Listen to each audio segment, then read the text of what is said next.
Hello, Ivy here. This week's podcast is entitled The Positive Impact of Archwell Foundation Continues. More developments for Girls Inc. plus a visit to Capitol Hill. Episode 104. I received an email this week from Girls Inc.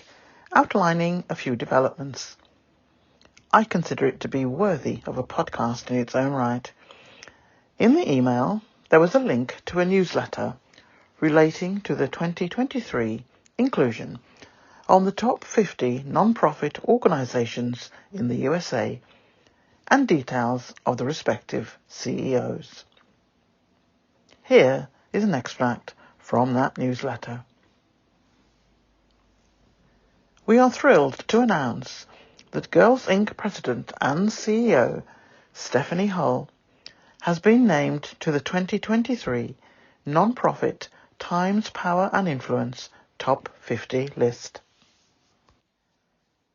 Stephanie's remarkable leadership, vision and work to equip a new generation of leaders to reach their full potential earned her a well-deserved place among the top non-profit leaders of 2023. Stephanie, long an advocate for inclusivity, Hull is expanding the mission from serving underserved girls to empowering all girls and creating a future leaders pipeline. She is in the room with policymakers and key figures in the Biden administration. She's correct when she says support needs to include social, mental and emotional well-being and economics. She's proved she can raise the money to do it. You can read more about the award and how Stephanie has distinguished herself as an initiator, innovator and true trailblazer. The link to the newsletter is at the end of the article. There are also quite a few photographs as well. It looks really impressive, really good, and I'm pleased for Girls Inc. that they're part of that contingent. There is also a link to a PDF giving details about this particular event. And I've included just a small image. I'll say small. It's a small section of a page from that newsletter in this PDF version.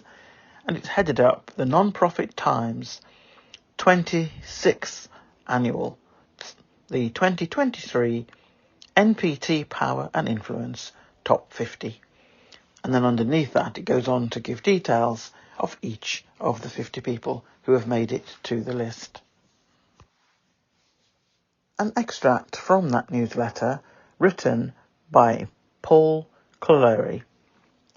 And it was headed, "Just when they thought it was safe to breathe, executives had to adjust again." The newsletter makes reference to the pandemic and the time when COVID restrictions started to be lifted and the impact on businesses, and mentions the work of non-profits in such an environment. The honorees have distinguished themselves as initiators, innovators and leaders who can redirect and rebuild vital non-profits and their operations.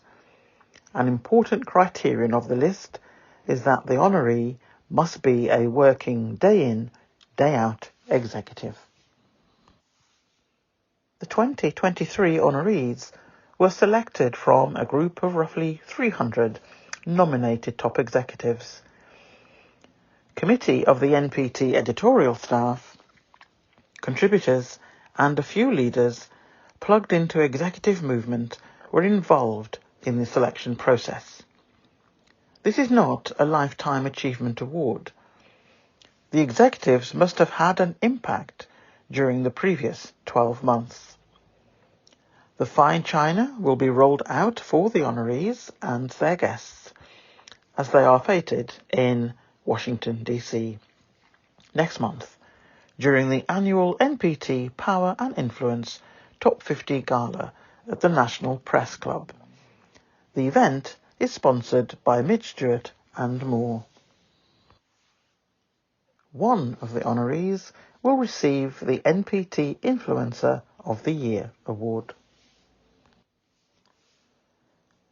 The next section of the email that came through with various topics on was about Women's Equality Day on August the 26th, 2023. The 19th Amendment to the US Constitution gave women the right to vote in 1920, and yearly, in August, we celebrate Women's Equality Day. The world of politics is filled with rich opportunities for girls to become engaged with how decisions are made at all levels of government, as well as learn about the impact of these decisions and how they impact on our lives. Yet women, and particularly women of colour, remain underrepresented in the political realm. Women vote more than men, but they are less likely to contact elected officials, contribute to political campaigns, or say they are interested in public affairs. While progress is being made, the halls of power still largely do not reflect the populations they represent. We can change that. At Girls Inc., we are guided by our vision, powerful girls in an equitable society, and believe that recruitment of women into political leadership, as with sports, science and leadership, must start with girls. The Girls Inc. She Votes programme is designed to capitalise on girls' sense of possibility by engaging girls in specific activities to become more savvy voters, engaged citizens, and potential future candidates and elected leaders. Through our Girls Inc. leadership and advocacy programming, girls build leadership skills and create lasting social change through community action and advocacy projects. As history continues to be written, Girls Inc. provides the people, programming and environment that give girls the skills and confidence to see themselves as future voters and as future leaders. In the next section, headed Advocacy, there is a wonderful image of 11 representatives from Girls Inc. on the lawns outside the Capitol Hill building. Girls Inc. was thrilled to host the 7th cohort of the National Teen Advocacy Council, known as TAC, TAC in short, in Washington, DC this July for the annual TAC FlyIn. The 4-day event marked the culmination of the TAC members' participation in the year-long advocacy and leadership programme, and provided a meaningful experience for TAC members to build upon their skills and grow as advocates. While in DC, the TAC members lobbied on Capitol Hill, passionately voicing their opinions and advocating for critical issues affecting girls, specifically school discipline reform and comprehensive sex education. To have had this experience broken down and organised for me was very empowering, because now I can go back to my community and do it on my own. Tegan of Girls Inc. of Lincoln said, "I can now advocate for and institute the change in my community that I want to see without relying on other groups or people." Witnessing the TAC members' growth in their confidence, skills and themselves during the fly-in was a reminder of exactly why Girls Inc. does this work. We are so grateful to have had the opportunity to learn from and uplift our new generation of leaders. For a more detailed account of the 2023 TAC DC FlyIn, there is a link at the end of the article. Here is an extract from that particular document with some really inspirational photographs of the Girls Inc. representatives meeting with a variety of people as part of this advocacy leadership programme.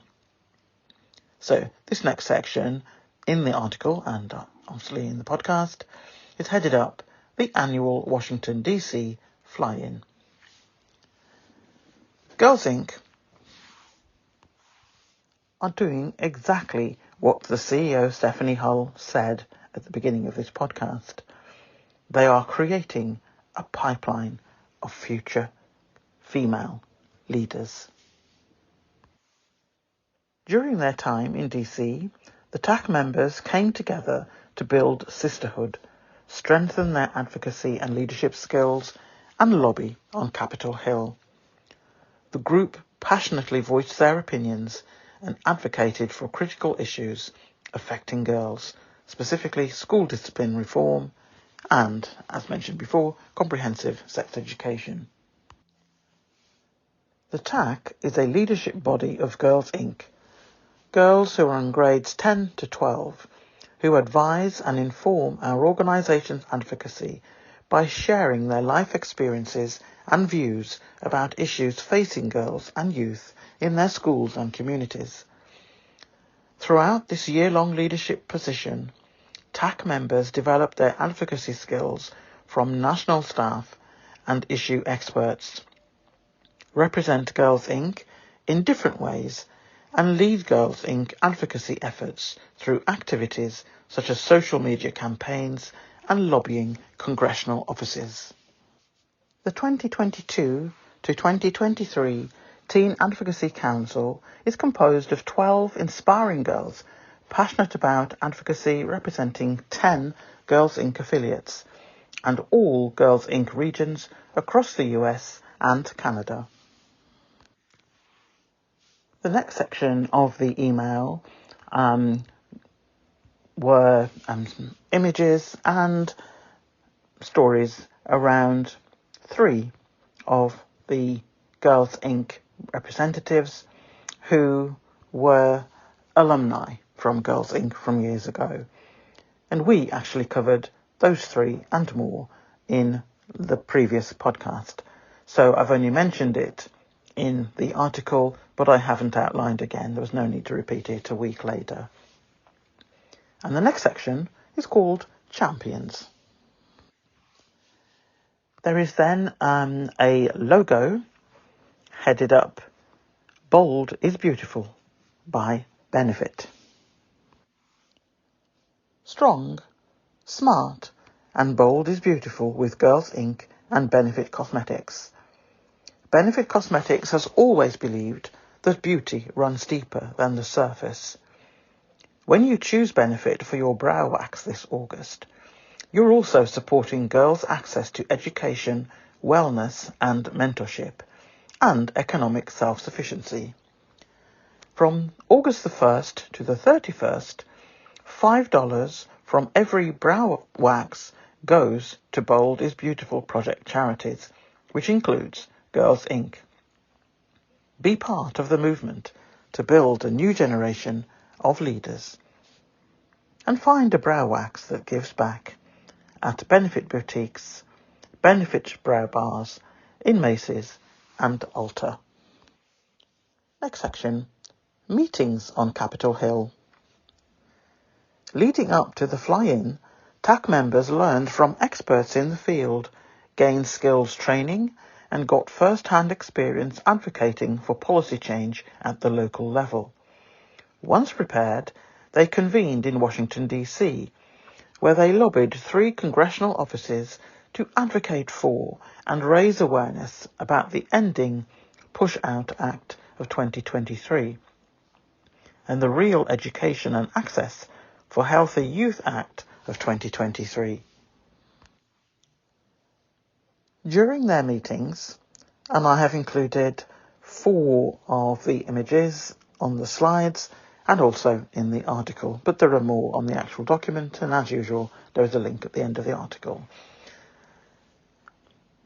TAC members met with several key congressional staff members, including Judith Torreya, Senior Legislative Assistant for Congresswoman Grace Meng, and Chloe Aduza, Legislative Correspondent for Congresswoman Grace Meng. Got that name twice, I can see here, but it's different representatives, so there must be a split in what they were covering. The teen advocates also met with Megan Thompson, Senior Advisor to Congresswoman Robin Kelly, and Nicholas Pennington, Legislative Director for Congresswoman Nikema Williams.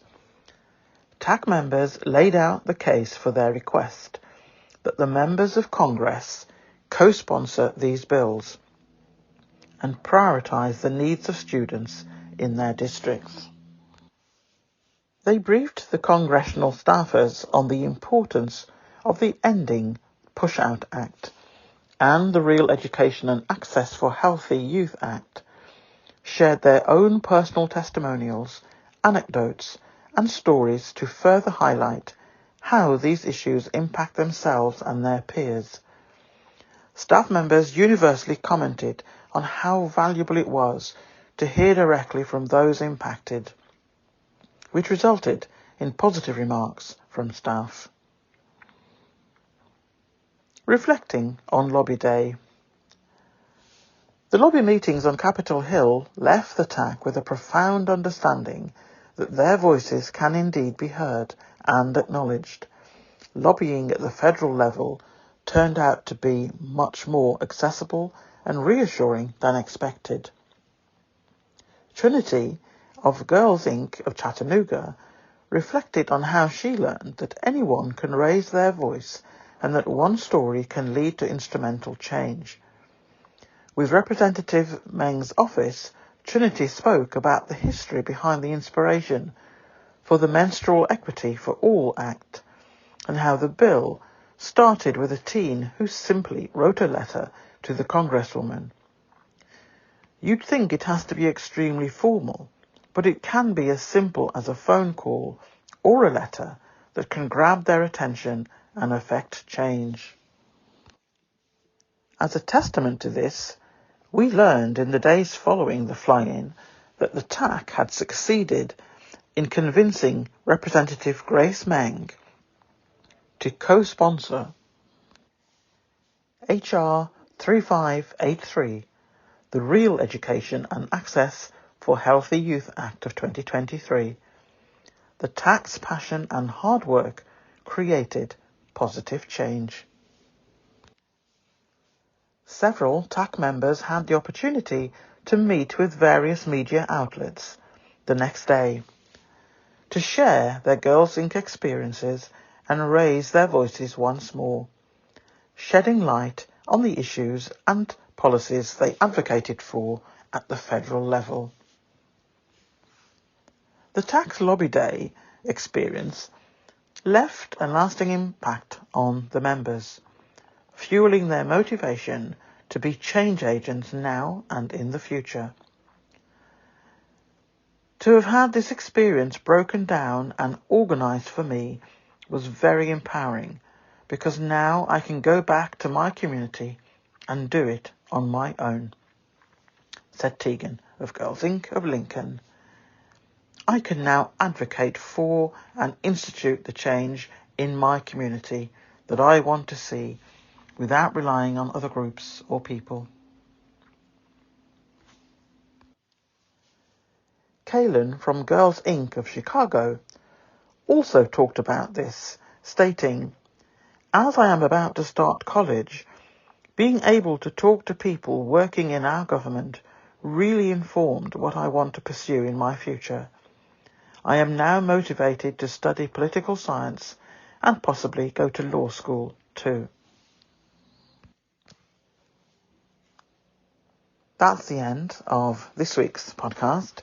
It is a particularly short one, but having said that, the 3 documents that are linked at the end of the article will keep you occupied for much, much longer. I just wanted to make reference to Girls Inc. One, because they had emailed me, and secondly, it's another huge achievement for that organisation, moving on, making positive impacts. And let's remember, it started way back with funding and involvement by Archwell Foundation. So, hope you found that of interest, and I haven't kept you for over an hour this week, so you have more time to go and enjoy other Sussex podcasts. Speak to you in the comments as usual, and also during the week. Bye from me. Bye from Ivy. Bye.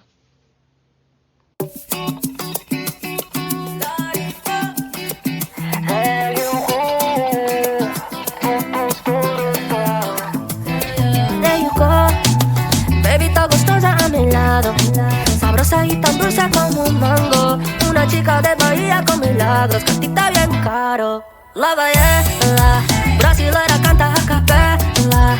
Dime en portugués todo lo que quieras, yo te llego en cualquier manera. Semi-automatic, shoot my shot in verse until I had it. Cause your machine was cinematic. Speak to me in tongues like a fanatic. Yeah, she a fan of. Le gusta bien caro. En un Ferrari bien caro, con mucho clase caro, con un estilo bien caro. Me gusta bien caro, en lencería bien caro, con un alma bien caro. Baby, yo sé que fue caro.